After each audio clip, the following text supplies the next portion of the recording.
friends, it's author Ashlea Ryan. Welcome back to the Flourishing Quill. Today we're going to be talking about tropes. Okay, so the first trope we're going to be talking about is enemies to lovers, which is actually my favorite trope, and it's also what bully romance is based off of. It's just a darker enemies to lovers trope, and also bully romance is more high school, college, that kind of thing. You could have bully romance in the workplace, but it really is just another way of doing enemies to lovers. Okay, so when you do enemies to lovers, you first have to open with some kind of catalyst. There has to be a reason that the two main characters don't like each other. Okay, so it could be something that happened in the past where they knew each other and something happened, one did something to the other one or whatever, and then, or you could do in the present. You could have, for whatever reason, they don't get along. There has to be a catalyst. There has to be a reason that they don't like each other. Okay, I mean, it's possible you could do, they just don't care for each other, they rub each other the wrong way for some reason, but there's no way to really get that solved if you don't have something specific in mind for why they don't care for each other.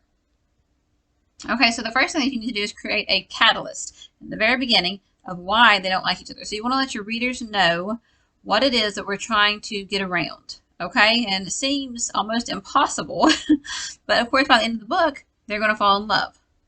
So you know that you have to overcome this conflict, you have to overcome this obstacle, so you want to create that in the very beginning. You create your catalyst. Then, slowly, you start to, they start to see each other in a new light. So one of the main characters has to do something redeeming to the other one. Okay, so the one, like the lady is the one that has been wronged. Then the male has to do something redeeming to get the lady to see him in a new light. Because as enemies to lovers, there has to be a way that you create that bond between the characters. Because if they don't like each other, there has to be a very strong reason why they do like each other. And not only that, but they end up falling in love. So then in the middle, one of the characters has to do something redeeming.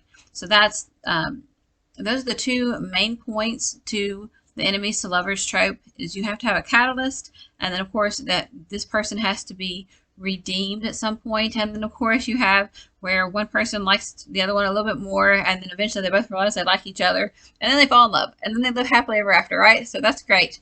But that's my favorite trope, is enemies to lovers. I love the friction between the two people that you write, and then the friction slowly develops into chemistry. So it's really exciting, you know, it's a really exciting trope. But anyway, I'm going to be doing a couple more videos about tropes and what they mean. And so I hope this video was helpful. Talk to you all later.